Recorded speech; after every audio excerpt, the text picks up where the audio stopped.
अत्याचार बढ़ रहे हैं तो वो उनकी अपनी कमी से बढ़ रहे हैं ना। वो बौद्ध धर्म में आ जाए, बौद्ध धर्म को अपना ले, तो जब हम सब बौद्धिस्ट होंगे तो कहाँ जात पात रह जाएगी। कहा जा रहा है अगर आप धर्म परिवर्तन कर लोगे तो आपके जो अधिकार हैं, जो एससी का दर्जा, वो समाप्त हो जाएगा। नहीं, ऐसा कुछ भी नहीं है। एससी का दर्जा अब रह कहाँ गया है? सब पढ़े लिखे हैं, सब आगे आ रहे हैं, आज महिलाएं भी चांद पर पहुंच रही हैं, तो कहाँ अब एससी वैसे रह गया है? ये तो इनकी सोच है, जो नीच सोच है ना, उसमें एससी एसटी ओबीसी ये सब सारे बना के अलग अलग कर दिए हैं, लेकिन इस सब चीज की जरूरत नहीं थी। बौद्ध धर्म क्यों अपनाना चाहते हैं आप लोग? बौद्ध धर्म सबसे सरल रास्ता है। बौद्ध धर्म की वो पहचान, मानव मानव एक समान। हिंदू धर्म में क्या दिक्कत है आप लोगों को? हिंदू धर्म में जो मूर्तियों को पूजने से कुछ नहीं मिला। मैं अपनी आप बीती बता सकती हूँ। जब तक मैं पूजती रही, उनके लिए जो टाइम देती थी नवरात्रों में, मेरे घर में टाइम पे खाना नहीं बन के मिल पाता था बुजुर्गों को, तो मुझे मार पड़ जाती थी। आज मैंने सब चीजें छोड़ दी, आज मैं खुश हूँ। अंगूठी तो आप भी अभी भी पहन नहीं है। ये तो अंगूठी हमारी अपनी मन से है, हमारे पास है तो हम पहन रहे हैं। ये राशि की थोड़ी है, ये तो गोल्ड छल्ले प्लेन है। अच्छा, सब पूरा राशि उसी की नहीं? ये डायमंड की है। अच्छा, राशि की हम इन चीजों को बिल्कुल छोड़ चुके हैं। नाम करवा चौथ मानते हैं, क्योंकि करवा चौथ के दिन कितने लोग मारे जाते हैं। और जी हम देखिए, ना मंगलसूत्र, ना मांग में, ना पैरों में, कहीं हम कोई चीज, अब ये सब चीजें पाखंडवाद से आप दूर हो गई। बिल्कुल, इस चीजों से कुछ नहीं होता है। हमारे मन की जो श्रद्धा है वो हमें आगे ले जाती है। हमारी जो सोच अच्छी कहा जाता है हिंदू धर्म सबसे श्रेष्ठ धर्म है। किसने कह दिया? मेरे सामने लाके दिखाओ, मैं उसके साथ तर्क करके अभी उसको साबित कर दूंगी। मैं साबित करके दिखा सकती हूँ कि उसमें कुछ नहीं है। जिस मूर्ति को वो बनाते हैं और उसको पूजते हैं और कहते हैं हमने प्राण प्रतिष्ठा कर दी, तो मूर्तिकार आप पे आरोप लगते हैं कि आप लोग हिंदू धर्म को कमजोर करने पे लगे हुए हैं। हम कमजोर? हम तो अपने धर्म में आ गए ना। हम हिंदू की बात ही नहीं करते। आपने पूछा है तो बता रहे हैं, वरना हम इनकी बात ही नहीं करते, क्योंकि ये कुछ भी नहीं है, मिथ्या है। कुछ भी नहीं है। अभी 10,000 लोग दिल्ली में धर्म परिवर्तन कर लिया आप लोग। हाँ, तो वो बौद्धिस्ट हो गए, अच्छी बात है, उसमें कोई कर्म कांड नहीं है। अब देखिए, जो काम हमारा हजारों में होता था, एक अगर हम हवन भी कर रहे हैं उसमें कई कई हजार रुपए लग जाते थे, और हमारे इस धर्म में मात्र आप मुट्ठी भर फूल ले लो और 5 मोमबत्तियां ले लो, आपकी हो गई। हाँ, हम बौद्धिस्ट हैं। पढ़ाई लिखाई करके सत्य के मार्ग पे चल के बौद्ध को हमने अपना रखा है। उसमें हमें फालतू का टाइम वेस्ट नहीं होता है हमारा, जैसे जो पूजा पाठ में होता था पहले।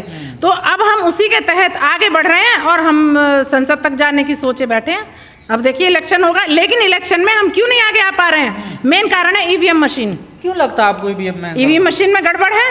मैंने खुद देखा है। अब की बार इलेक्शन में मेरी खुद की ड्यूटी लगी थी, तो मैंने उसमें देखा कि जो मशीनें हम जो वोट डलवाते हैं वो मशीनें हटा दी जाती हैं, दूसरी रख दी जाती हैं। बैलेट बॉक्स से क्यों नहीं ये चुनाव करवाते हैं? हारने की बौखलाहट है। नहीं, हमारे अंदर हारने की हमने कभी सोचा ही नहीं है। हम तो जीत का सोच के चलते हैं।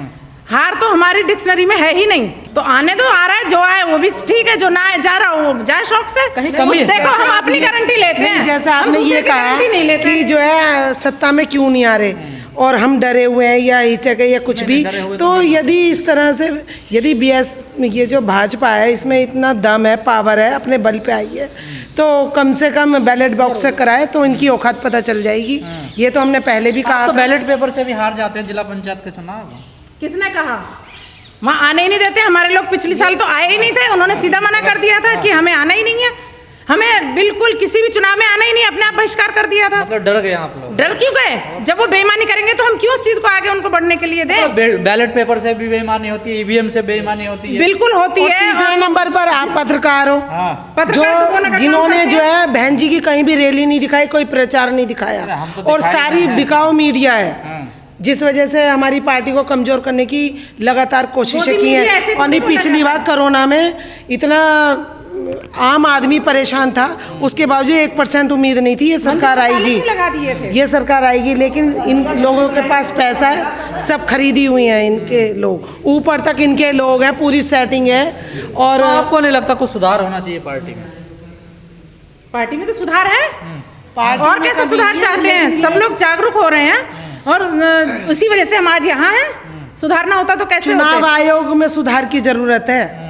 आम जनता से पूछो कि कौन परेशान है। ये तो वो होती है ना, बवासीर की बीमारी किसी को हो जाती है तो वो जिसे होती है ना, वो बताते हुए डरता हिचकता है। वही हिसाब बीजेपी को जिन लोगों ने वोट दिए ना, एक एक बंदा परेशान है, चाहे वो बेरोजगार हो या तुम्हारे व्यापारी हो, सभी परेशान है। लेकिन वो बेचारे क्या ना, बीजेपी से परेशान है फिर भी वो जीत रही है लगातार। तो पैसे के बल पे जीत रही है ना। अब से पहले क्यों नहीं आ गई थी? 14 से पहले, जब तक वो दो मतलब अपने छल कपट से चलते रहेंगे, इनके देखे तो सारी सब चीजें छल कपट से ही आरोप लगाते हैं कि मीडिया बिका हुआ है। आरोप लायक हैं तो लगा रहे हैं, नहीं होते तो नहीं लगाते।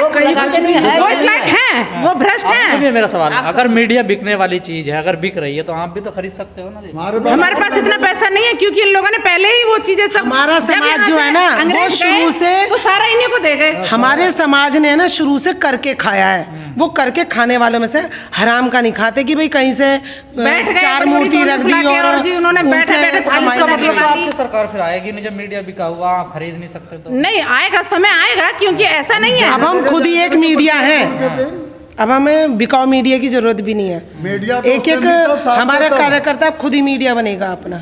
हमारे यहाँ अब जागरूकता तेजी से, जितना बीजेपी अत्याचार करेगी उतना ही हमारा समाज जो जागरूक होगा, और हो रहा है। कहाँ जागरूक हो रहा? वोट परसेंट तो घट रहा है आपका लगातार। वो कोविड में जिन लोगों को इन्होंने सुविधा नहीं दी, ऑक्सीजन नहीं दी, मंदिरों में ताले जड़ दिए, जबकि उसमें हॉस्पिटल खुलने चाहिए थे मंदिरों के अंदर। आपका वोट वो बैंक फिर हॉस्पिटल की तरफ क्यों दौड़े सबके सब? जब इनके उसमें ताकत है तो कोरोना को तो इन्हें वैसे भगा देना चाहिए था, आना ही नहीं चाहिए था भारत में। मोदी जी की बड़ी तारीफ करते हैं। आप भी करिए, किसने मना किया है? लेकिन हम नहीं कर सकते, मोदी बढ़ते हैं वो करेंगे ना। हम नहीं कर सकते, मोदी हमारी आंखें खुली हुई हैं, हम उन्हें बंद नहीं कर सकते। मोदी बोलते कुछ है, कहते कुछ हैं, भाइयों बहनों ये वो, लेकिन कभी भाई बहनों का दुख दर्द समझा है? बाबा साहब की बात करते हैं, देखिए बाबा साहब की बात वो केवल अपनी गद्दी के लिए करते हैं। ये तो अपने वोट की राजनीति के लिए, जब मुसलमानों को, वैसे तो यूं हिंदू मुसलमान, और वोट की राजनीति के लिए उन्हें अपना जमाई अपना बहनोई तलक बना लेते हैं। तो ऐसी सरकार से क्या उम्मीद कर सकते हैं? हम लोगों को हर किसी, जो हमारे लोग जो समझ नहीं पा रहे हैं चीज़ें, हमें उनके पास जाना चाहिए। उसमें थोड़ी कमी रह रही है हमारी। होता क्या है कि हमारे लोगों को गुमराह किया जाता है। हमारे अपने लोग जो है हमसे टूटते हैं कुछ फ़ायदे के लिए, और वो हमारे लोगों को गुमराह करते हैं। तो हमारी आज की ज़रूरत ये है कि ज़्यादा से ज़्यादा लोगों के पास जाएं, उन्हें समझाएं कि कहाँ पर गलती हो रही है, जिससे वो कंफ्यूज ना हो। क्योंकि आज तक हमारे साथ क्या हुआ, लोग चुनाव के टाइम भी नहीं जाते ना, यही तो दिक्कत है। हाँ, ये गलती है हम लोगों की कि हम अधिक से अधिक लोगों के पास नहीं पहुँच पाते, क्योंकि हमारे पास, क्योंकि हमारे करते हैं। लेकिन है ना, इस बार चुनाव में हमने ये भी देखा कि जब चुनाव था तो रात को ही बैलेट बॉक्स जो वो बटे थे, बस्ते बटे थे, तो उसमें बीजेपी के लोगों ने 5-5, 10-10 हज़ार रुपये दिए।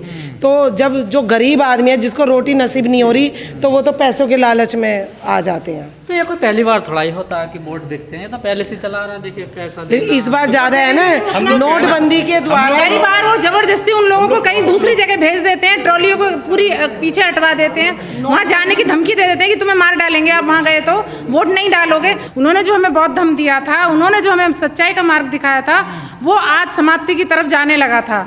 फिर मान्यवर काशीराम साहब जी ने एक ऐसी अलग जगाई, 10 रुपए की एक मात्र किताब पढ़कर ही उनमें इतना जोश आ गया कि उन्होंने पूरा का पूरा। जब मान्यवर साहब ने जो अलग जगाई थी, क्या वो अलग जग रही है या फिर बुझ गई है, बंद हो गई? नहीं, अब जैसे जैसे ये हिंदू लोग जो अपना वो दिखा रहे हैं, असली रूप दिखा रहे हैं ना, कि उसमें जो उनको धीरे धीरे हटाने का काम कर रहे हैं। देखिए जहाँ काशी, वहाँ पे लखनऊ में भी जो उन्होंने नेम प्लेट हटा दी थी, और वो सारी चीज़ें धीरे धीरे हटाने का काम कर रहे हैं, तो उस चीज़ से हमारा जो समाज है वो बहुत तेज़ी से जाग रहा है।